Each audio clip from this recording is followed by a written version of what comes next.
उपस्थित सर्वांना माझा प्रेमपूर्वक नमस्कार. जय किसान मंडळ एडे निपाणी या मंडळाअंतर्गत गेली 36 वर्ष व्याख्यानमाला संपन्न होते आहे आणि आज या व्याख्यानमालेचं 37वे वर्ष आहे. या दुसऱ्या व्याख्यानाचे अध्यक्ष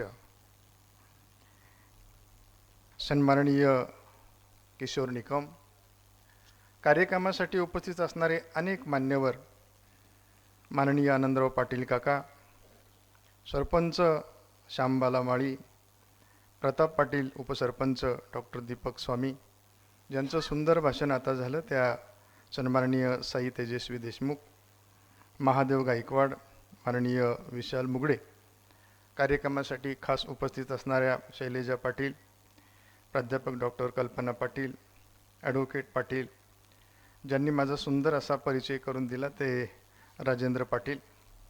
या कार्यक्रमाचं आयोजन नियोजन करणारे जे संयोजक सन्माननीय शंकर पाटील, डॉक्टर स्वप्नील पाटील, प्राध्यापक डॉक्टर दीपक स्वामी, त्याचबरोबर उपस्थित असणारे सामाजिक, राजकीय, शैक्षणिक, कृषी, औद्योगिक क्षेत्रातील सर्व मान्यवर, मंचावर असणारे सर्व मान्यवर आणि मंचाच्या समोर असणारे सर्व मान्यवर, ज्यांच्यामुळे मी आपल्या समोर या ठिकाणी उपस्थित आहे, ते आमचे मित्र सन्माननीय डॉक्टर कालिदास पाटील, उपस्थित सर्व माझ्या हृदयस्थ मातांनो, भगिनींनो आणि माझ्या भावांनो, मला खूप आनंद वाटला की आज या ठिकाणी अतिशय सुंदर अशा प्रकारचा कार्यक्रम संपन्न होतो आहे. आणि हे गाव क्रांतिवीरांचं आहे, कवींचं आहे, लेखकांचं आहे, सहकार क्षेत्रामध्ये काम करणाऱ्या दिग्गज व्यक्तिमत्वांचं आहे आणि देशमुखताईंसारख्या तिसऱ्या पिढीपर्यंत हा सामाजिक वसा घेऊन जाण्याचं काम आहे. ज्यांच्या नावाने ही व्याख्यानमाला या ठिकाणी संपन्न होते ते स्वर्गीय पद्मभूषण डॉक्टर वसंतदादा पाटील यांना मी अभिवादन करतो आणि माझ्या विवेचनाला सुरुवात करतो. ताईंनी आत्ताच सांगितलं की त्या सिव्हिल इंजिनिअरिंग झालेल्या आहेत आणि आता सगळ्यांच्या सेवेसाठी येत आहे. ही व्याख्यानमाला गेली 37 वर्ष अखंडपणे सुरू आहे.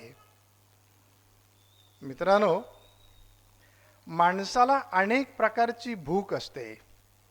एक शारीरिक भूक असते, एक सामाजिक भूक असते, एक आध्यात्मिक भूक असते आणि एक मानसिक किंवा बौद्धिक भूक असते. शारीरिक भूक, सामाजिक भूक, आध्यात्मिक भूक आपण व्यवस्थितपणे भागवू शकतो, पण जर बौद्धिक आणि मानसिक भूक भागली नाही तर माणसाचं स्वास्थ्य खालावतं. आणि मला आनंद या गोष्टीचा आहे की या मंडळाने इतकं सुंदर काम केलं की या सगळ्यांची मानसिक, बौद्धिक भूक भागवण्यासाठी हा असणारा एक अखंड यज्ञ आपण त्याला म्हणू, तो सुरू आहे. आणि ताई, तुम्ही असं म्हणालात की सिव्हिल इंजिनिअरिंग हे मंडळ आणि हे गाव जे काम करताय ना, तर हे त्यांचं सोशल इंजिनिअरिंग आहे. आणि या सोशल इंजिनिअरिंगमुळे त्यांना अनेक प्रकारचे पुरस्कार मिळाले. मी भाग्यवान आहे की आज होळीच्या निमित्ताने आपल्या सगळ्यांच्या दर्शनाचा लाभ मला मिळाला. एका पवित्र गावामध्ये मी या ठिकाणी आलो आणि येताना मी माझ्या सौभाग्यवती यांनाही घेऊन आलो की गाव कसं असतं. अनेक मान्यवर या ठिकाणी येतात. आयोजकांना धन्यवाद की पुन्हा वक्ता बोलवायचाच नाही, म्हणजे त्याचं व्याख्यान पडलं तरी त्याला खेद वाटण्याचं कारणच नाही, परत यायचंच नाही गाव. या गावाला जो पुरस्कार मिळाला, वसुंधरा पुरस्कार, अनेक पुरस्कारांनी सन्मानित, आणि आयोजकांनी माझं ओळख करून देताना मला अनेक पुरस्कार मिळाले. मला 21 पुरस्कार आत्तापर्यंत मिळाली, उपराष्ट्रपती पुरस्कारापासून तर शेवटपर्यंत. पण कालिदास पाटील, आजचा ह्या सभागृहामध्ये सगळ्यांसमोर बोलण्याचा हा माझा सगळ्यात मोठा पुरस्कार आहे आणि म्हणून मी तुम्हाला पुन्हा एकदा विनम्र अभिवादन करतो. आज होळीचा सण असताना नैवेद्य दाखवायला सगळ्या गोष्टी पूर्ण कराव्या लागतात, तरी माता भगिनी या ठिकाणी आवर्जून उपस्थित आहे. कालिदास पाटलांनी मी असं म्हणालो होतो की कालिदास पाटील रिकाम्या पोटी कीर्तन काही कामाचं नसतं. वक्ता कितीही चांगला असेल पण पुरणपोळी झालेली आहे, नैवेद्य दाखवून आलेले आहे आणि आपण कितीही बोलत राहायचं तर शारीरिक भुकेचा पण विचार आपण करूया. आणि मी माझ्या विषयाला सुरुवात करतो. ह्या जी वसुंधरा नावाचं जे काही आपल्याला पारितोषिक मिळालं किंवा जी संकल्पना आपण राबवतोय ही काय आहे, म्हणजे जगणं जगणं जगणं म्हणजे काय आहे माहिती आहे का? जगणं म्हणजे काहीतरी करणं, जगणं म्हणजे प्रेम करणं आणि जगणं म्हणजे विचार करणं. मग प्रेम कुणावर करायचं? माझ्याच आईवर करायचं, म्हणजे वसुंधरेवर करायचं. 5 तत्व या ठिकाणी सांगितलेली आहेत. त्या 5 तत्वांमध्ये अग्नितत्व आहे, वायू तत्व आहे, पाणी तत्व आहे, पृथ्वी तत्व आहे आणि आकाश तत्व आहे. माझा जन्म या पंचमहाभूतांमध्येच झाला आणि माझा शेवट सुद्धा या पंचमहाभूतांमध्येच होणार आहे, त्याचं नाव मृत्यू. आपण माणसाचा जेव्हा मृत्यू होतो ना त्यावेळेस वेगवेगळ्या प्रकारच्या नावाने संबोधलं जातं. मृत्यू झाला, मरण पावले, स्वर्गवासी झाले, वैकुंठवासी झाले, ब्रह्मलीन झाले. या सगळ्या ज्या उपाधी आहे ना त्या व्यक्तीला सगळे एकाच मार्गाला जातात. हे का दिलं जातं? हे त्यांचं कर्म आहे. जशा प्रकारचं कर्म असेल तशा पद्धतीने त्याचा संबोध केला जातो. कर्माप्रमाणे गती. संत ज्ञानेश्वर असं म्हणतात, जे उपजे ते नाशे, जे उपजे ते नाशे आणि जे नाशे ते पुनरपी उपजे. हा निसर्गाचा नियम आहे.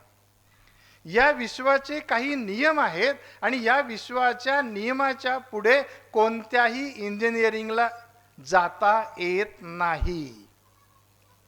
प्रत्येक 100 वर्षानंतर या निसर्गाचं जे चक्र आहे ते सुरू असतं. 100 वर्षापूर्वी कोरोना आला होता, परत आला. म्हणजे भूकंप असेल, दुष्काळ असेल, वादळ असेल, या सगळ्या गोष्टी आता आल्या नाही. या विश्वाच्या नियमाप्रमाणे ते चालतं, आपल्या नियमाप्रमाणे ते चालत नाही. आणि म्हणून माणसाची जसं आपण फूल असतं बघा, या फुलाला सुरुवातीला बी टाका, त्याचं रोपटं तयार होतं, मग ते मोठं होतं, मग त्याला फुलं येतात, त्याचा बहर संपतो, ते ज्येष्ठत्वाकडे जातं आणि मरून जातं. त्याला मरण्याचं वाईट वाटायचं काही कारण नाही, कारण त्याने जे सगळ्या सोशल इंजिनिअरिंगमध्ये या सगळ्या व्यक्तींना पेरून ठेवलं, म्हणजे विचारांना पेरून ठेवलं आणि या विचारावर ही सगळी माणसं जी आहे ती माणसं चालत असतात. आरती प्रभू असं म्हणतात, रेताच्या प्रत्येक थेंबामध्ये असतो मृत्यूचा अंश. म्हणजे निसर्गाने माणसाला ज्या काही गोष्टी दिलेल्या आहेत ना तसा माणूस दररोजच मरतो वेगवेगळ्या पद्धतीने. जब दंत न थे तब दूध दिया. मला जेव्हा दात नव्हते तेव्हा माझ्या आईला दूध दिलं, मला जेव्हा दात आले तेव्हा दूध संपलं, दुधाचे दात पडले, नवीन दात आले. आता तुम्ही माझ्याकडे जर बघितलं असेल तर असा पूर्वी मी नव्हतो. यातल्या अनेक पेशी मेल्या, अनेक पेशी जन्माला आल्या. एवढा सहज साधा अशा प्रकारचा सिद्धांत आहे. म्हणजे मृत्यूची पार्श्वभूमी सांगत असताना बऱ्याच वेळा असं होतं की अरे ज्याच्यावर बोलायला आवडत नाही, ज्याच्यामुळे दुःख येतं, ज्याच्यामुळे माझ्या डोळ्यामध्ये अश्रू येतात, ज्याच्यामुळे दुःखाची भावना येते आणि त्यामुळे माणसाचं स्वास्थ्य बिघडतं, त्या मृत्यूवर बोलायचं का? हो, बोलायचं. का बोलायचं? कारण मला समजलं पाहिजे की मी कोण आहे आणि हे सगळं स्वीकारण्यासाठी मी आत्तापर्यंत काय काम केलं. हा ज्येष्ठांसाठी आहे का? हा किशोरवयींसाठी आहे का? हे लहान बाल गोपाल बसले त्यांना तेवढं त्याचं ज्ञात होणार नाही, पण माझ्या कर्माचं ज्ञान मला व्हावं आणि त्याचं डेस्टिनेशन मला कळावं. मला कुठं जायचं आहे? ज्या शिवाने या जीवाला जन्माला घातलं, ज्या शिवाने या जीवाला जन्माला घातलं, या जीवाला त्या शिवाच्या मांडीवर एक दिवस जाऊनच बसायचं आहे आणि त्याचं नाव मृत्यू असं आहे. फार सरळ आहे, फार सोपं आहे. आपण जर मृत्यूची पार्श्वभूमी बघितली, मला असं लक्षामध्ये आलं की गाव खूप आध्यात्मिक आहे. सगळे अवतार तुम्ही बघितले, रामही गेले, कृष्णही गेले, मग का हे जग ओसची पडले, मला त्याची काळजी करायचे कारण नाही. आणि म्हणून हे समजावून घेताना आपण एक विचार करूया. महाकवी महर्षी व्यास ज्यांनी महाभारत लिहिलं, ते त्रिकाल ज्ञानी होते, अत्यंत बुद्धिमान होते. त्यांनी महाभारतामध्ये प्रत्येक व्यक्तीचा गुणाकार, भागाकार, बेरीज आणि वजाबाकी केली आणि या सगळ्यांची जी शिल्लक होती ना ती शून्य इतकी आली. आपण 2-3 त्यातले पात्र बघूया. धृतराष्ट्र सगळ्यांना माहीत आहे, हस्तिनापूरचे राजे. सुरुवात वजाबाकीने झाली कारण ते अंध होते. राज्य मिळेल का नाही सांगता येत नव्हतं. गांधारी त्यांच्या जीवनामध्ये आली, हस्तिनापूरचं राज्य मिळालं, 100 पुत्र झाले. ही त्यांचं सगळं अधिकतेकडे जाता जाता एकदम मोठे झाले. वजाबाकी कुठं सुरू झाली जीवनाची? पुत्रप्रेमामुळे, द्वेषामुळे. सुईच्या टोकावर बसेल एवढी सुद्धा जमीन देणार नाही एवढा अहंकार झाला. या अहंकार झालेल्या राजाला सुद्धा वनव्यामध्ये जळून मरावं लागलं, बाकी शून्य. द्रौपदी 5 पांडवांची, श्रीकृष्णाची बहीण, अतिशय मोठं अशा प्रकारचं व्यक्तिमत्व. आणि हे व्यक्तिमत्व असताना इंद्रप्रस्थची राणी. हा सगळा आपण बेरजेचा विचार करू. आंधळ्याचे मुलं आंधळेच असतात, इथून थोडासा वादाला सुरुवात झाली. आणि म्हणून भर सभेमध्ये साडी फेडण्याचा प्रकार असेल, आपल्या 5 पुत्रांना कापून टाकण्याचा प्रकार असेल. एवढं मोठं व्यक्तिमत्व असताना सुद्धा हिमालयामध्ये जावं लागलं. संपल्यास शेवट झाला, बाकी शून्य. प्रत्यक्ष श्रीकृष्णाचा आपण जेव्हा विचार करू की हे सगळं करता करविता तो असताना सुद्धा त्यांनाही थांबावं लागलं. आणि जो आचार्य द्रोणांचा पुत्र अश्वत्थामा, की ज्यांचे सगळे वेद पाठ होते, सगळ्या कला येत होत्या, म्हणजे महाभारतामध्ये दोन्ही सगळे त्यांना मानत होते. एवढं मोठं व्यक्तिमत्व सगळे मानणारे होते, पण 5 पांडवांच्या पुत्रांना कापून टाकलं, वेगवेगळ्या प्रकारच्या कृती केल्या आणि शेवटी श्रीकृष्णाने त्यांच्या कपाळावर असणारा तो मणी काढून घेतला, बाकी शून्य. महाभारत मी यासाठी सांगितलं की एवढ्या महान व्यक्तींची बाकी शून्य राहिली. तुम्ही, मी, आपण तर सामान्य आहोत. आणि म्हणून मला त्याची आठवण आली पाहिजे. रामायणाकडे जाताना आपल्याला महर्षी वाल्मिकांनी जे काही समजावलं, राजा दशरथ, सगळं ऐश्वर्य होतं, मृत्यूच्या वेळेस जवळ कुणीही नाही. रावणाची गोष्ट, ज्यांच्यासाठी युद्ध झालं, सोन्याची लंका, तुम्हाला खूप जास्त माहिती आहे माझ्यापेक्षा. 80,000 बायका, 1,00,000 मुलं, 1,25,00,000 नातू. पण विचार बदलला, थांबायचं कुठं कळलं नाही, अहंकार लोप पावला नाही, शेवटी बाकी शून्य. प्रभू रामचंद्राचा विचार करत असताना हे सगळं ते करत गेले. पण राम आणि लक्ष्मण यांना सुद्धा शरयू नदीमध्ये जावं लागलं, बाकी शून्य. असे अनेक उदाहरणं आहेत. अगदी अलीकडच्या काळात आपण जर विचार केला, लोणावळ्यामध्ये मनशक्ती नावाचं केंद्र आहे. हे मनशक्ती नावाचं केंद्र सगळ्यांना शांतता मिळवून देण्याचं काम करतं. गर्भसंस्काराचं पण काम तिथं केलं जातं. आपण कधी गेला तर तिथं भेट द्या. त्या मनशक्ती केंद्र जे आहे त्याचे प्रमुख विज्ञानानंद महाराज यांना सुद्धा स्वतःला थांबावं लागलं. आपल्या परिसरामध्ये असणारे रामदास स्वामी यांनी सुद्धा शेवटी अन्नत्याग केला. ज्ञानेश्वर असेल, तुकाराम असेल, या सगळ्या महाराजांनी त्यांचं कार्य जेव्हा संपलं त्यावेळेस ते थांबले. त्यामुळे मला सुद्धा एक वेळेस थांबायचं आहे आणि ते समजावून घेण्यासाठी मी ते आहे. प्रत्येक सजीवाला मृत्यू आहे आणि मृत्यू म्हणजे काय वाईट असं नाही आहे. आपल्या जीवनाची जी पूर्तता आहे ती म्हणजे मृत्यू. म्हणजे मृत्यू समजणे म्हणजे काय? जीवन समजणे. मृत्यू आपला शत्रू नाही, तो आपला मित्र आहे, तो आपला संरक्षक आहे आणि तो आपला आरसा पण आहे. म्हणून आपल्या संस्कृतीमध्ये मृत्यूच्या वेळेस अतिशय सुंदर अशा प्रकारचे संस्कार केले जातात. मग ते आंघोळ घालणं असेल, त्यांना नवीन वस्त्र देणं असेल, तिलक लावणं असेल, किंवा ज्या ज्या आपल्या काही प्रथा असतात. आणि शेवटी आपण त्याच्या तोंडामध्ये पानाचा विडा देतो. आपल्याकडे देतो ना, इथं पानाचा विडा तोंडामध्ये ठेवतात बघा. आरती घेतो आपण आणि मग आम्ही जातो आमच्या गावा, आमचा राम राम घ्यावा. इथून आपलं सुरू होतं. मग म्हणजे भारतीय परंपरेमध्ये आणि भारतीय संस्कृतीमध्ये मृत्यू किंवा तो शेवटचा क्षण जो आहे ना, तो अत्यंत महत्त्वाचा आणि पवित्र अशा प्रकारचा आहे. आणि इथं कुणालाही कुठंही सुटका नाही. म्हणून तुकाराम महाराजांनी अभंग म्हटलेला, नको नको मना गुंतू माया जाळी, काळ आला जवळी ग्रासावया. काळ आला की आपल्याला काहीही त्या सुटता येत नाही. सोडविना राजा देशाचा चौधरी, आणि क सोयरी भली भले. सोडविना बंधू पाठीची बहीण, सेजेची कामीण दूर राहे. तुका म्हणे मज सोडविना कोणी, एका चक्रपाणी वाचोनी. म्हणजे काय की माझ्या आयुष्यामध्ये मी कितीही कमवलं, काहीही केलं, हे माझं, हे माझं, हे माझं, ते सगळं सत्य आहे. पण शेवटी काय, ज्याच्या गावाला कायमस्वरूपी जायचं ते माझं, याची पण आपल्याला आठवण राहिली पाहिजे. समजा एखाद्या व्यक्तीचं वय 70 वर्ष असेल, 365 एका वर्षाचे दिवस आहे. 70 वर्ष वयाची व्यक्ती किती दिवसाची झाली, तर ते झाले 25,550 दिवस.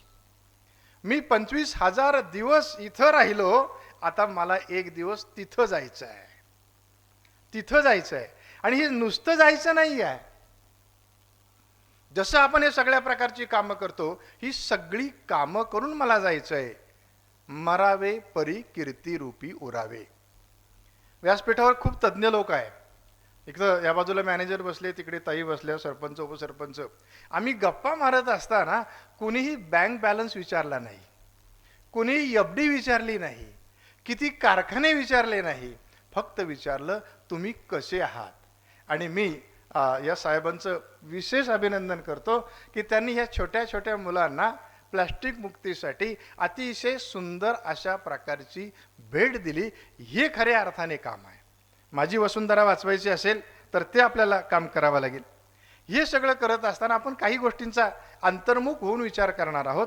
माणसाला मृत्यू केव्हा येतो, म्हणजे मृत्यूचे काही प्रकार आहे.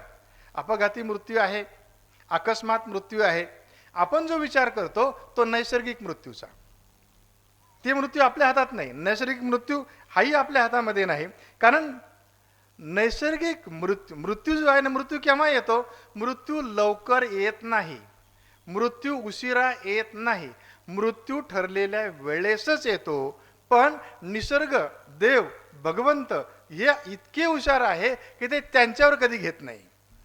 साखर जास्त झाली म्हणून गेले, साखर कमी झाली म्हणून गेले, BP वाढला म्हणून गेले, ब्रेनच्या नसा तुटल्या म्हणून गेले, हार्ट फेल झालं म्हणून गेले. गेले हे नक्की, कशामुळे गेले महत्त्वाचं नाही. आता किती ॲनालिसिस झालं, अनेक अपघात होतात बघा, आणि त्याचं पूर्ण विश्लेषण होतं. वर्तमानपत्रात मोठे मथळे येतात, किती मथळे आले, शेवटी काय. बरं इथं भेदभाव नाही बरं का. हा प्राचार्य आहे, मग याला 2 दिवस जास्त ठेवा, ताईंना खूप काम करायचंय, असं नाही. निसर्ग नियम असं सांगतो की जन्माच्या वेळेस निसर्गाने ह्या जीवाला, केव्हा, जेव्हा गर्भधारणा होते त्यावेळेस ह्या जीवाला श्वास आणि घास मोजून दिलेले आहेत. माझे श्वास संपले, माझे घास संपले की माणसाला स्वर्गवासाकडे जावंच लागेल, कारण कोणतंही असेल. बऱ्याच वेळा असं होतं की श्वास शिल्लक राहतात पण घास संपून जातात. आपल्या लक्षात आलं असेल बघा, आपल्या आजूबाजूला नातं, श्वास संपले पण घास शिल्लक राहिले तर शेवटी माणसं जास्त सुरू करतात. आपण म्हणतो बाबा फार थकून गेले पण जेवण तर आमच्या डबल झालं. अहो होणारच, त्यांचे घास संपले नाही अजून. काहींचे घास संपून जातात पण श्वास शिल्लक राहतात. महिना, 2 महिने, 3 महिने, 4 महिने, 5 महिने, 6 महिने अन्न पाणी न घेता किंवा अतिशय थोडं अन्न घेऊन सुद्धा ते जगतात. हे का, तर हा त्याचा नियम आहे. कारण ते आपल्या हातामध्ये नाही आहे. आणि म्हणून मृत्यू प्रत्येकाला ऐकायचा तो आहे. चार्जर आपल्याकडे म्हणजे रिमोट आपल्याकडे नाही आहे. जेवढं चार्जिंग करून दिलंय ना, याला चार्ज केलं हे सकाळी 7 पर्यंत चालतं, सकाळी 7 आपोआपच ते डाऊन, मग त्याला परत. बरं, रिमोट आपल्याकडे नाही आहे. आपण किती हे असं केलं ना, मी असं केलं मी तसं केलं, तू काहीच केलं नाही. जे केलं ते सांगायचं नाही. चार्जर तिकडे आहे. आणि म्हणून तुलसीदास असं म्हणतात, मृत्यू प्रत्येकाला आहे. ते असं म्हणतात, कोई कल गया कोई आज गया, मरणारा कोणी काल गेलं कोणी आज गेलं. कोई कल गया कोई आज गया, कोई जावन पर तैयार खड़ा, नहीं कायम यही मुकाम कोई, ये दुनिया की रिवाज रही. अरे जाग मुसाफिर जाग जरा, तेरे सिर पर नऊ मन बजा रहा. कोणी काल गेलं कोणी आज गेलं. आपलं भाषण तुम्ही ऐकताना आणि मी बोलताना आता सुद्धा कोणीतरी जाण्याच्या तयारीमध्ये आहे. थांबतो निसर्ग. अपघात झालाय, दवाखान्यात आहे, सलाईनचा आहे, व्हेंटिलेटरवर ठेवलाय, काढलं का लगेच जाईल, पण ठेवलाय, पैसे जात नाही तोपर्यंत. कोई कल गया कोई आज गया, कोई जावन पर तैयार खड़ा, नहीं कायम यही मुकाम कोई. मुक्काम एक आपला कोणाचा नाही. आपला मुक्काम 50 वर्ष 60 वर्ष 70 वर्ष जे काही असेल तेवढा आपला मुक्काम. पुढे ते सांगतात, तेरे सिर पर नऊ मन बजा रहा. आपल्या शिरावर नेहमी 9 मनाची घंटा वाजवत असते. या जगाकडे बघ, तुला सुद्धा तिकडं जायचं आहे. ते कशा करता, तर आपल्याला विचार करायचा आहे, माझ्या गावासाठी काय, वसुंधरेसाठी काय, प्लास्टिक मुक्तीसाठी काय, या अनेक गोष्टी. कारण मी माणूस आहे ना, हे माझं जगणं आहे. आणि हे जगणं असताना आपलं जे कर्म आहे, आपलं कर्म कोण ठरवतं? बऱ्याच वेळा आपण माझं कर्म कोण ठरवतं? माझं कर्म कोणीही ठरवत नाही. माझं कर्म मी स्वतः ठरवतो. माझा धर्म काय आहे? माझं कर्म हा माझा धर्म. आणि मी जेव्हा माझं कर्म किंवा माझं कार्य इमाने इतबारे करेल, तेव्हा त्या कार्याला रूप येतं आणि ते कार्य समाजाला आवडतं, म्हणजे भगवंताला आवडतं. भगवंत म्हणजे काय? गीतेच्या 15व्या अध्यायातला 15वा श्लोक असं सांगतो, सर्वस्य चाहम हृदि सन्निविष्टो. जसा भगवंत जळी स्थळी काष्टी पाशानी सगळीकडे आहे, तसा तो माझ्या हृदयातच बसलेला आहे. माझे सुकर्म आणि कुकर्म 24 तास तो ऑब्झर्व करत असतो. इथं कोणाकडे जाण्याची गरज नाही. चित्रगुप्त नावाची एक संकल्पना आहे, तुम्हाला माहिती आहे. कुठं बसतात ते? कुठं बसतात ते? आणि ते आपल्या नोंदी करतात. चित्रगुप्त आपल्या कर्माच्या गुप्तपणे नेहमी नोंदी करत असतात. त्यामुळे मांजराने डोळे मिटून दूध पिलं म्हणजे मला कोणी पाहिलं नाही असं नाही. आणि प्रारब्ध कोण ठरवतो? कर्माची गती कोण ठरवतो? मी ठरवतो. कारण मृत्यू इतका क्षणभंगूर आहे ना, तो म्हणजे काही क्षणात राख होते. आपण अनेक उदाहरणं दररोज बघतो. काही क्षणात वर्तमानपत्राचं पहिलं पान आपण जर बघितलं ना, खून दरोडे बलात्कार याच्यामुळे अपघात भरलेले असतात. कोणाला चुकलंय का?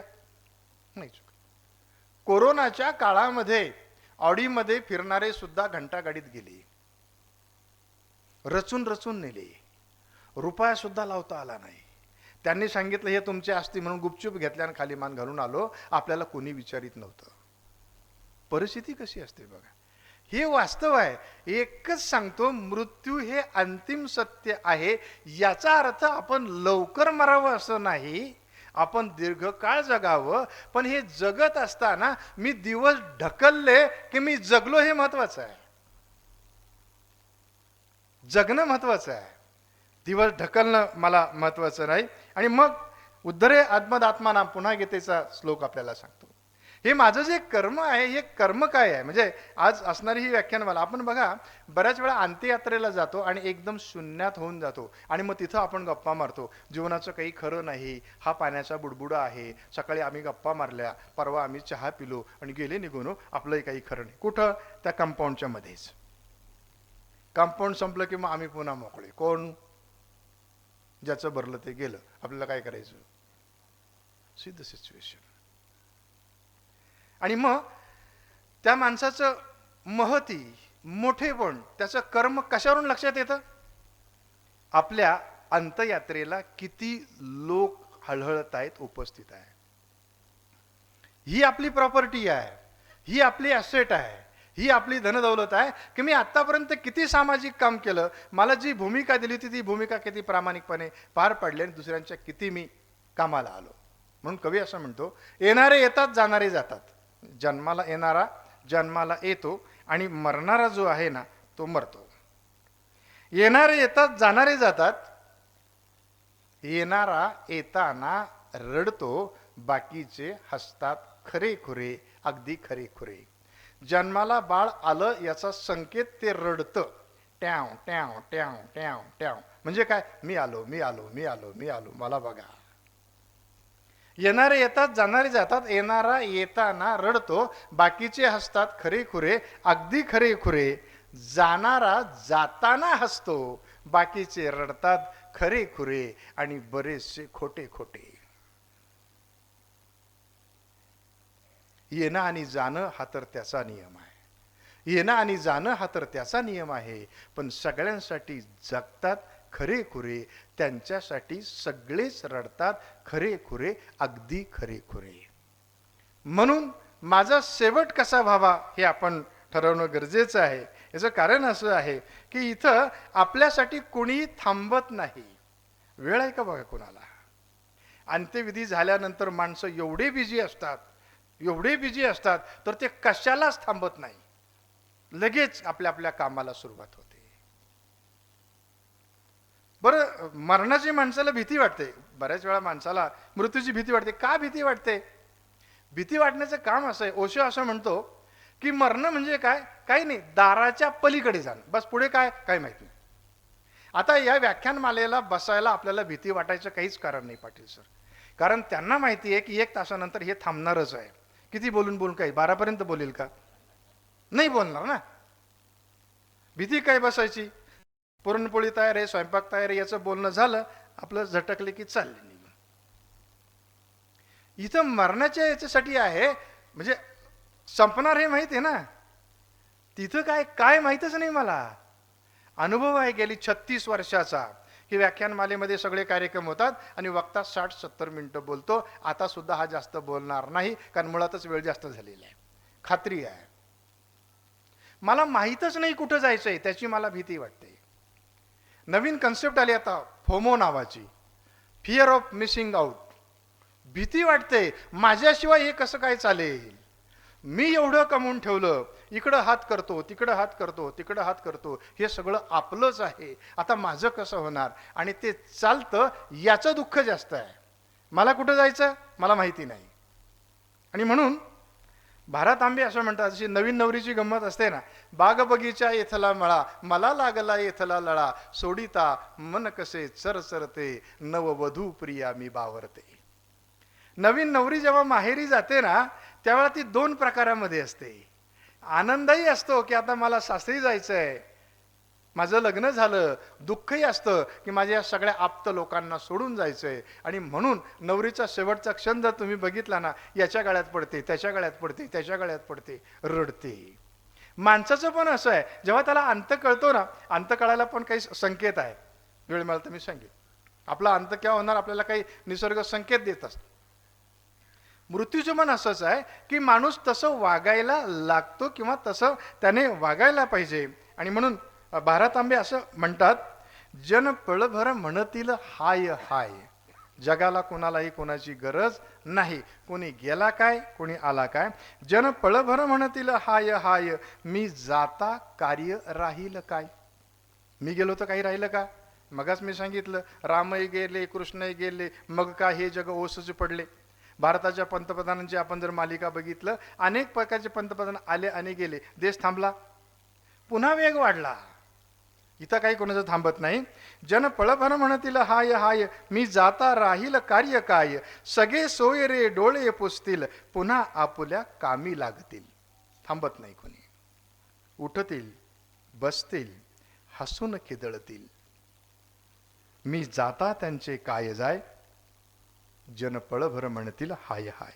म्हणजे अगदी थोड्या काळामध्ये लोक आपल्याला या सगळ्या गोष्टींना विसरतात. माझ्या उत्तरार्धाकडे येत असताना मग हे सगळं आपलं आहे, आपल्याला जायचं तर आहेच, खात्रीनं जायचं आहे, थांबायचं कुणालाही नाही, कारण हा निसर्गाचा नियम आहे. आणि म्हणून मृत्यू सुंदर आहे, मृत्यू हा अतिशय सुंदर आहे आणि तशा प्रकारे आपण जगलं पाहिजे. आपण पाहुणे आहोत, म्हणजे आपल्या पाहुणेपणाच्या पण काही घटना किंवा घटक ठरलेले आहेत. मी पाहुणा आहे किती वेळपर्यंत? कार्यक्रम संपेपर्यंत. मग मी माझ्या घरी जाणार आणि तिथून केव्हा तरी एकदा कायमच आपल्या घरी निघून जाणार, जे आपलं गाव आहे ते. आपलं गाव इथं नाहीच आहे, कुणाचंच नाही, हे तात्पुरतं आहे. मग पाहुण्यानं पाहुण्यासारखं राहावं ना, राहिलं पाहिजे ना. त्याला काय करायचं? उद्योग करून. उद्योग कोणता करायचा? जे आपलं कर्म आहे तो आपला धर्म समजायचा, आणि ते काम इमानीद्वारे केलं ते देवाला आवडतं, ते परमेश्वराला आवडतं, ते भगवंताला आवडतं. नसेल तर ते निसर्गाला आवडतं, कारण निसर्ग आपली दीर्घकाळापर्यंत वाट पाहतो आणि ती वाट पाहिल्यानंतर तो थांबून जातो. म्हणून एक छोटीशी कथा मी तुम्हाला सांगतो, कथा अमरत्वाची. काही माणसांना असं वाटतं की नाही आम्ही अमर राहिलं पाहिजे, पण त्यांना नंतर कळतं अरे नाही आहे, मृत्यू हाच सुंदर आहे. आपली डेस्टिनेशन म्हणजे शेवटचं स्थळ कुठंतरी ठरलेलंच पाहिजे, अन्यथा आपल्याला कंटाळा येतो. एक राजा होता आणि त्या राजाला असं वाटलं की अरे एवढं सगळं ऐश्वर ह्या नगरीचा मी राजा, आता मी मरू नये किंवा मला मृत्यू येऊ नये. तो त्याच्याच राजधानीमध्ये असणारा एक महान ऋषीमुनी होते, त्यांच्याकडे गेले आणि त्यांना विनंती केली की महाराज मला असं वाटतं की मला काही मृत्यू येऊ नये, मला अमरत्वासाठी काहीतरी उपाय सांगा. राजाची आज्ञा, ऋषी फार महान होते, त्यांनी सांगितलं राजेसाहेब आपली जी नगरी आहे त्याच्या पलीकडे 1 2 3 असे डोंगर ओलांडले की त्या बाजूला एक सरोवर आहे, एक तळं आहे, त्या तळ्यामध्ये जायचं, पाणी प्यायचं, तुम्ही पाणी पिले की तुम्हाला कधीही मरण येणार नाही. राजाला फार आनंद झाला, राजा तिकडे गेला आणि गेल्याच्या नंतर जेव्हा त्याने पाणी प्यायला अशी ओंजळ केली तेव्हा त्याला खूप कन्याचा आवाज आला, कणणे, त्रासदायक. त्याला असं वाटलं की एवढ्या जंगलामध्ये इथं कोण आलंय. मग त्याने ते पाणी सोडून दिलं, पाणी पिला नाही तो आणि त्या दिशेने गेला. तिथे एक ज्येष्ठ वृद्ध अतिशय कृश अवस्थेमध्ये पडलेले होते आणि कणत होते. त्यांना राजाने विचारलं की तुम्ही असं का, तुमची अशी अवस्था का झाली? ते म्हटले अहो मला दीर्घकाळ जगायचं होतं, त्या ऋषींनी मला हा मंत्र दिला, मी इथं आलो, माझं वय 150 पेक्षा जास्त झालं, माझे मुलंही मेले, माझे नातूही मेले, तरी मी मराना, मला हाकलून दिलं, मी 6 महिने झाले उपाशी आहे, तरी मला मरण येत नाही. राजाला असं वाटलं असं मरण काय कामाचं, जरा धट्टाखट्टा पाहिजे असं मरण मला. पुन्हा ते ऋषींकडे आले आणि म्हणाले अहो मला असं मरण नको विव्हळण्याचं, मग कसं पाहिजे, असं ठणठणीत पैलवानच्या पैलवान असला पाहिजे. मग त्याने परत सांगितले की असं कर, 3 डोंगर ओलांडून तुम्ही पुढे गेले ना, अजून 2 डोंगर ओलांडा आणि पलीकडे जा, तिथं तुम्हाला एक वृक्ष दिसेल, त्याला पिवळे असे छानपैकी फळं आलेली, त्यातले एक फळ घ्या आणि ते खा, तुम्ही मरणार पण नाही आणि आहे त्याच अवस्थेत राहणार. त्याने फळाला हात लावता क्षणी त्याला बाजूला खूप मस्ती किंवा भांडण चालल्याचा आवाज आला. पुन्हा राजाला असं वाटलं की अरे आपण जंगलामध्ये आहोत, 5 डोंगर ओलांडून इथं आलो, इथं कुणी नाही, भांडतं कोण? तेव्हा तिकडे गेले तर तिथं भांडण चालू होतं प्रत्येकाचं. म्हणजे भांडणामध्ये 4-5 पिढ्या होत्या, प्रत्येकाला कारण विचार तू काय भांडतोय? हे म्हटले माझं 100 वर्षाचे माझे वडील झाले तरी मला जमीन प्रॉपर्टी काही देत नाही, मग मी काय करायचं? मग त्याला विचार तुमचं काय झालं? अहो माझे 150 वर्षाचे आजोबा आहे, ते मला काही देत नाही. शेवटी राजेचं असं लक्षामध्ये आलं की मरणं सुंदर आहे, आपण पाहुणे आहोत, पाहुण्यासारखं राहायचं आणि जीवन जगण्याचा जो आनंद आहे ना, तो जीवन जगण्याचा आनंद हा मुक्तीमध्येच असतो. मृत्यू कशा करता? म्हणून माणसाने, मी मग जसं म्हणालो ना की बाबा किती दिवस जगला याच्यापेक्षा कसा जगला हे महत्वाचं आहे. मी दिवस ढकलले की मी दिवसाचा आनंद घेतला. निसर्गाने आपल्याला जन्मतः 2 देणग्या दिलेल्या आहेत. एक देणगी आहे ती म्हणजे हसणं आणि स्मित करणं, लाफ अँड स्माईल. लहान मुलगा बघा, त्याला कोणी हसायला शिकवलं का? आता मला बोलायला शिकवलं माझ्या गुरुने, मला उभं राहायला शिकवलं, मला शर्ट पॅन्ट करायला शिकवलं, केस करायला शिकवलं, पण हसायला कोणी शिकवलं का? निसर्गाची देणगी आहे. म्हणजे laugh and smile and second love, प्रेम. म्हणून इतकं जगा की आयुष्य कमी पडेल. इतकं हसा, इतकं हसा, इतकं हसा की आनंद कमी पडेल. इतकं प्रेम करा, इतकं प्रेम करा, इतकं प्रेम करा की आपल्याला प्रेमाचा सुद्धा हेवा वाटेल. पहिल्यांदा माझ्यावर प्रेम. म्हणून साने गुरुजींनी काय सांगितलं? खरा तो एकची धर्म, जगाला प्रेम अर्पावे. विवा शिरवाडकर असं म्हणतात, प्रेम योगावर करावं, प्रेम भोगावर करावं, आणि त्याहीपेक्षा प्रेम करायचं असेल तर प्रेम त्यागावर करावं. आणि रामायणामध्ये सगळे पात्र यांनी फक्त त्याग त्याग त्याग त्याग केला, आणि म्हणून त्यांचं व्यक्तिमत्व हिमालयासारखं उंच आहे. पशुपक्षी प्रेम करतात, त्यांची अभिव्यक्ती वेगळी आहे, आपली अभिव्यक्ती वेगळी आहे. आणि म्हणून आपलं जगणं सुंदर केव्हा आहे? मी भरपूर जगेल, खळखळून असेल म्हणजे मला आनंद होईल, मी इतरांना आनंद देईल, मी माझ्यावर प्रेम करील, मी माझ्या कामावर प्रेम करील, मी माझ्या या गुरुजनांवर, शिक्षण संस्थांवर ज्यांनी मला घडवलं त्यांच्यावर प्रेम करील, आणि दुर्लभे भारते जन्मा, या भारत मातेवर मी प्रेम करील. म्हणजे काय? म्हणजे काय बघा, संतांचा एक अभंग आहे, आपुली हिता जो असे दागता, धन्य माता पिता तयाची या. कुळी कन्या पुत्र होती जे सात्विक, तयाचा हरिक वाटे देवा. या वसुंधरा मातेच्या पोटामध्ये मी जन्माला घेतलं आलो, आणि माझ्या शेवटच्या क्षणाला पुरला तरी माती, जाळला तरी माती, सडला तरी माती, तिच्याच याच्यामध्ये मी जाणार आहे. जन्मापासून आत्तापर्यंत फुलं असतील, फळं असतील, धन असेल, धान्य असेल, लाकूड असेल, हे सगळं या वसुंधरेने दिलं. म्हणून तिच्या प्रति कृतज्ञता, तिच्यावर प्रेम करा. प्रेम ही अशी एक भावना आहे की तुम्ही जेवढं प्रेम करणार, जेवढं प्रेम करणार, तेवढं तुमचं जे प्रेम आहे ते वाढत जातं. आणि मग हे सगळं करत असताना जरी आपण हे सगळे काम करतो, बऱ्याच वेळा आमच्याकडे प्रवचनाची प्रथा आहे. म्हणजे अंत्यविधी झाला, दुष्क्रियेला प्रवचन किंवा श्राद्धाला पण प्रवचन. आणि गीतेतल्या 8व्या अध्यायातला 5वा श्लोक घेतला जातो, अंतकालेचे मामेव. असं नाही आहे ते, ती त्याची सुरुवात आहे. अंतकालेचे मामेव, शेवटच्या क्षणाला मला आठवणं, माझ्यावर ज्यांचे उपकार त्यांना आठवणं, असं नाही, तर ती सुरुवात आहे. जशी हे मंडळ आता करतंय, जागृतीचं काम करतंय, हे गाव काम करतंय. कशाचं? हे गाव चांगल्या प्रकारचं व्हावं, या मातीमध्ये कसदार, म्हणजे हे सगळी जी मुलं आहेत, या मुलांच्या मध्येच आम्ही सगळी भावी पिढी बघतोय, शास्त्रज्ञ बघतोय, राजकारणी बघतोय, कृषी क्षेत्रातले तज्ज्ञ बघतोय. हे कशामुळे? तर ते विचारांमुळे. आणि म्हणून आपण हे सगळं करत असताना आपल्या 2 गोष्टी आपण विसरता कामा नये. तुलसीदास पुन्हा असं म्हणतात की दो बातों को भूलो मत, दो बातों को भूलो मत, एक मौत और दूसरा भगवान. भगवंताला विसरायचं नाही, म्हणजे माझ्या कर्माला विसरायचं नाही, आणि मृत्यूला आपण विसरायचं नाही. आता कमवायचं किती? संत तुलसीदास पुन्हा असं म्हणतात, साई, साई म्हणजे भगवंत, देव, ईश्वर, परमेश्वर, निसर्ग. साई मुझे इतना दीजिए, इतना दीजिए, इतना दीजिए, कितना दीजिए, मैं भी भूखा न रहूं और याचक भी भूखा न जाए.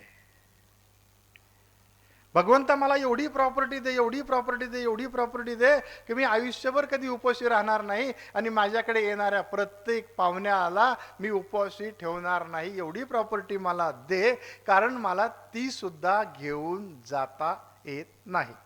अगदी शेवटच्या टप्प्यामध्ये येतो आणि थांबतो.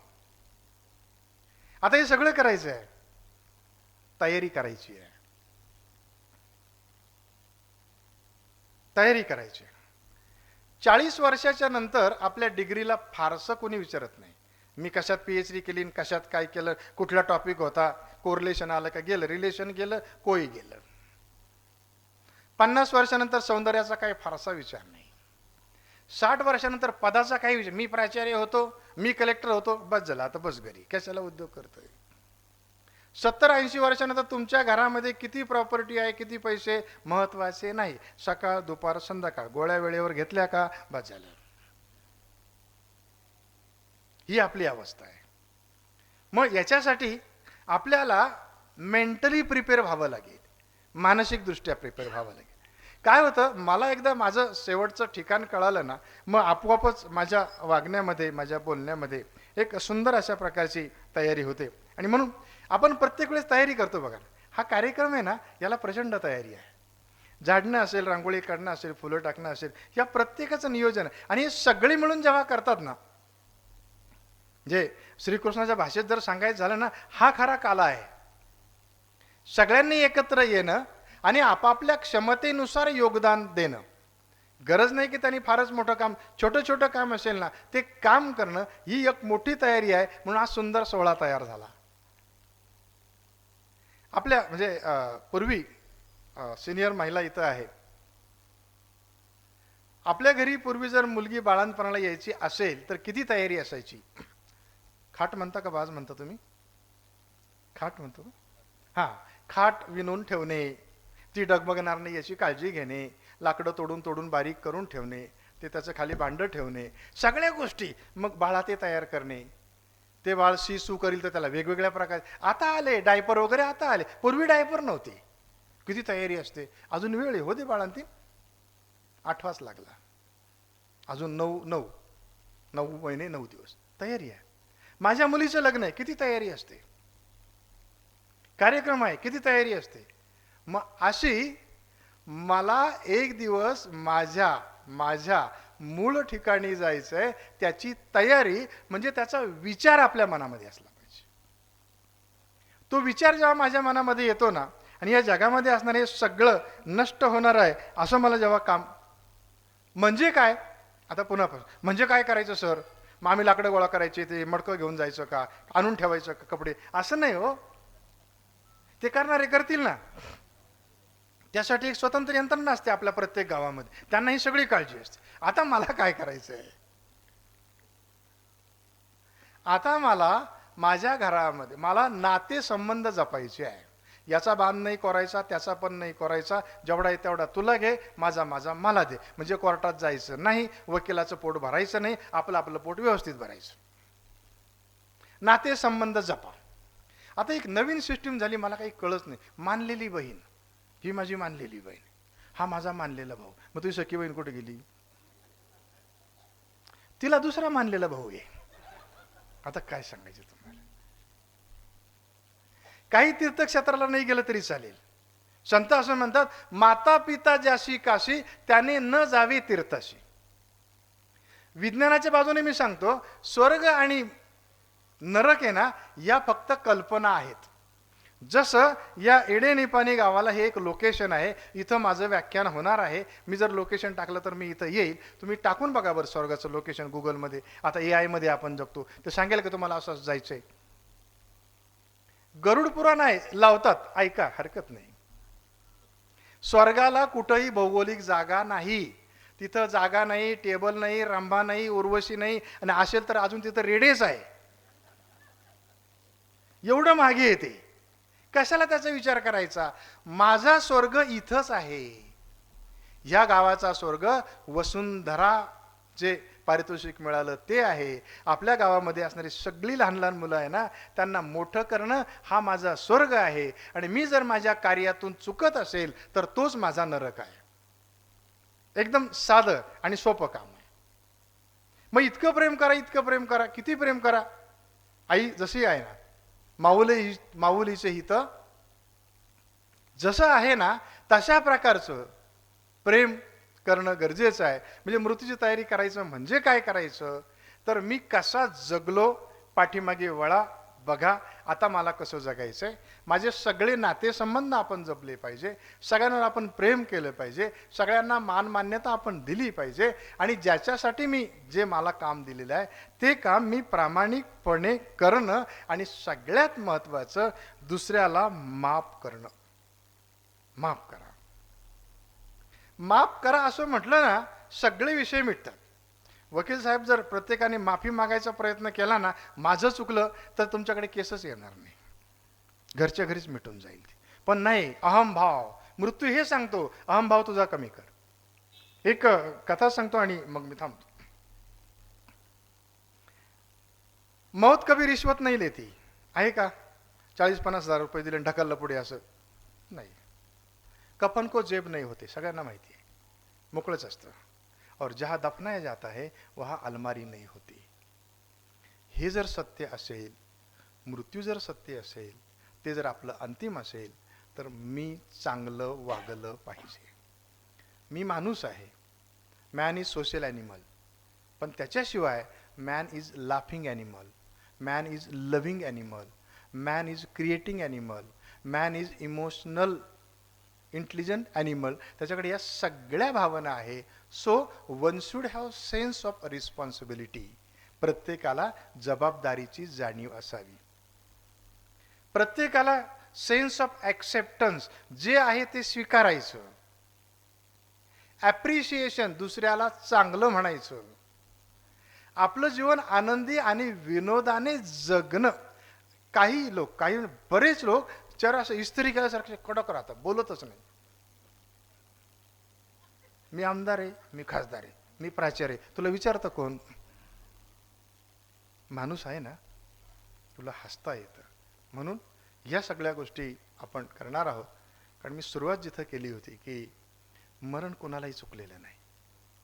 ती राम असेल, कृष्ण असेल, हे सगळी असतील, किंवा आपल्याही पिढीमध्ये, आपल्या गावामध्ये आपण जेव्हा बघतो तेव्हा ते तिथंही कुठंही कमी झालेलं नाही.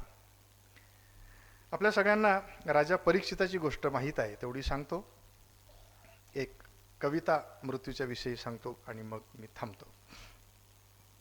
राजा परीक्षित न्यायी होता, धर्मशील होता, त्यागी होता, जनतेची सगळी काळजी घेणारा राजा. म्हणजे महाभारतामध्ये त्या पिढीच्या मध्ये असणारा तो राजा हस्तिनापूरचा. एकदा राजा परीक्षित शिकारीला निघाला. आणि पूर्वीच सारख्या असे बाटल्या बिटल्या नेत नव्हते कधी. म्हणजे आता बाटली, परत खायला काहीतरी, अनेक गोष्टी. तेव्हा काय, निघायचं. जंगलामध्ये मिळेल तिथं पाणी, जे मिळेल कंदमुळे ते खायचं. राजा परीक्षित शिकारीला निघाला आणि शिकारीला गेल्याच्या नंतर खूप वेळ झाला, त्याला तहान लागली. तहान लागली तर मग काय करायचं? एक आश्रम होता, त्या आश्रममध्ये राजा परीक्षित पाणी प्यायला गेला. तो जो आश्रम होता ना, तो शमीक ऋषींचा होता. आणि शमीक ऋषी ध्यानस्थ बसलेले होते. शमीक ऋषी ध्यानस्थ बसलेले होते. आता याचं राजे पण जागं झालं, मी राजा आणि किती वेळ झाला मला पाणी देईना, माझ्याशी काही बोले ना. खूप राग आला. शेवटी माणसाला राग येतोच केव्हा तरी. अंत झाला. त्याने काय केलं, बाजूला मेलेला साप होता, तो घेतला आणि त्या शमीक ऋषीच्या गळ्यातच टाकला. शमीक ऋषीला त्याचं वाईट वाटलं नाही, कारण त्यांना माहीतच नव्हतं, ते ध्यानस्थ बसले होते. पण या शमीक ऋषींचा मुलगा शृंगी ऋषी बाजूला होता आणि त्याने जेव्हा हे कृत्य बघितलं, प्रचंड वाईट वाटलं. अरे, या राजाला कळलं पाहिजे की माझे वडील ध्यानस्थ बसलेले आहेत आणि तू चेष्टा केल्यासारखं मेलेला साप त्यांच्या गळ्यात टाकतो. त्याला एवढा राग आला, एवढा क्रोध आला आणि त्यांनी लगेच साप दिला की तू माझ्या वडिलांची अशी विटंबना केली ना, तुला 7 दिवसाच्या आत 7व्या दिवशी तक्षक नावाचा साप चावेल आणि तुझा मृत्यू होईल. राजा पळाला नाही, राजा रडला नाही. जेव्हा राजाच्या असं लक्षामध्ये आलं की आजपासून 7 दिवसाने आपला मृत्यू होणार आहे, त्यावेळेस राजाने काय केलं, मी तयारी जी म्हणतो ना, तयारी काय केली, राज्य आपल्या मुलाकडे सोपवून दिलं. देणं घेणं होतं ते सगळं देऊन टाकलं. ज्यांना काही माफ करायचे त्या सगळ्यांना माफ करून दिलं आणि ते गंगेच्या काठी जाऊन बसले. तिथं सुखचारी आले आणि त्यांनी मरावं कसं हे 7 दिवसामध्ये अखंड सांगितलं. त्याचं नाव श्रीमद भागवत होय. जगावं कसं गीता शिकवते. 5000 वर्षापूर्वी लिहिलेली, सांगितलेली गीता ती अर्जुनाला सांगितली असं आपल्याला वाटतं, पण ती आपल्याला सांगितलेली आहे. जीवनाची आचारसंहिता कशी असावी, आयुष्यभर जगावं कसं हे सांगते गीता. आणि मरावं कसं, मरण्या अगोदर कसं आपण राहावं, काय करावं, हे श्रीमद भागवत. त्यामुळे आपण हिंदू संस्कृतीमध्ये आहोत. आपल्याला जर आपलं मानसिक स्वास्थ्य चांगलं टिकवायचं असेल, कौटुंबिक स्वास्थ्य चांगलं टिकवायचं असेल, सामाजिक स्वास्थ्य टिकवायचं असेल, तर गीता धर्मग्रंथ आपल्याला माहीत असला पाहिजे. रामायण तुझं ते तुझं, माझंही ते तुझं, हे रामायण आहे. महाभारत माझं ते माझं, तुझंही ते माझं, हे महाभारत आहे. हे एकदा जर आपण अवलोकन केलं तर सुंदर अशा प्रकारचं आपलं जीवन व्यतीत होईल. आपल्याला एक दिवस तिकडे जायचंच आहे, पण जाताना खुमारीने जायचं आहे, रुबाबात जायचं आहे. ज्याच्या घरी जायचं आहे ना, त्याला माझा आवाज ओळखीचा वाटला पाहिजे, हा माझाच माणूस आहे. अन्यथा आपली अडचण होते. आपल्याकडे लग्नात एक गाणं म्हणतात बघा, लग्नात गाणं म्हणतात का तुमच्याकडे? शेवटी मुलीला आमच्याकडे गाणं म्हणतात. लग्न झालं, मुलगी आपण जेव्हा पाठवत तेव्हा, ज्याची होती त्या ननेली, ज्याची होती त्या ननेली, आमची माया वाया गेली, आमची माया वाया गेली, भाऊ पाहे परसातून, भाऊ पाहे परसातून, हरीण नेली कळपातून, हरीण नेली कळपातून. गाणं मृत्यूच्या जे रडतात ना, ते रडणं हे गाणं आहे. कुणाचं गाणं आहे? मृत्यूचं गाणं आहे. तत्पूर्वी मी एक कविता म्हणा, त्याच्या अगोदर माझं बोलणं संपेल. मला या गावाने आमंत्रित केलं, मान सन्मान केला. आपल्या सगळ्यांच्या दर्शनाचा योग आज या दिवशी घडून आला. मी हा क्षण कधीच विसरणार नाही. आणि मी मगा म्हटल्याप्रमाणे हे सगळ्यात मोठं माझ्यासाठी असणारं प्रशस्ती पत्रक आहे, माझा मोठा मान सन्मान आहे. त्या सगळ्यांना धन्यवाद देतो. सगळ्या माता माऊलींना खूप धन्यवाद देतो की मी गेली 60 मिनटं बोलतोय आणि तुम्ही ऐकता आहात. किती ऐकलं, काय ऐकलं मला माहिती नाही, पण मी फार धन्य झालो. त्यामुळे सगळ्यांना धन्यवाद. मंचावर असणाऱ्या सगळ्या मान्यवरांना धन्यवाद देतो. कालिदास पाटील, त्यांचं सगळं कुटुंब, या कार्यक्रमाचे आयोजक, नियोजक, या सगळ्यांना धन्यवाद देतो. आणि माझी कविता संपली की माझं बोलणं संपलेलं असेल. गाणं म्हणतो बघा. मृत्यूच्या शेवटी त्या प्रेताच्या तोंडामध्ये आपण पान ठेवतो. काय कारण असेल त्याचं? पानाचा विडा ठेवतो ना, काय कारण असेल? त्याचं कारण जे मला माहिती आहे ते मी सांगतो. मी मगाच सांगितलं की जन्माला येताना निसर्गाने आपल्याला 2 देणगी दिलेले आहे, स्माईल अँड लाफ, एक आणि लव. आता ते प्रेत कसं तरी जाण्यापेक्षा त्याच्या तोंडात पानाचा विडा दिला की त्याचा चेहरा हसरा दिसतो. हा त्याचा हेतू आहे. जसं आपण मुलीला गाणं म्हणतो तसं कवीनं निरोप नावाची कविता, घेता निरोप आता तो बोलाविता आहे. आपल्या हातात काही नाही. घेता निरोप आता तो बोलवीत आहे, ही ज्योत जीवनाची तो मालवीत आहे. रडतात आप्त सारे होऊन शोकमग्न, रडतात आप्त सारे होऊन शोकमग्न, आक्रोश हा नसोनी त्याचेच गीत आहे. आहे जगात कोणी मी मानलेच नाही, ही खंत मनाला लाजवीत आहे. या जीवनात पापे मी अनेक केली, माझ्या समोर त्यांना तो नाचवीत आहे. होती मनात आशा हे विश्व जिंकण्याची, आता मला कळाले त्याचीच जीत आहे. जो जो जगात आला मृत्यू तया टळेना, भीती वाटते उगी का, ही एक रीत आहे, ही एक रीत आहे, ही एक रीत आहे. धन्यवाद.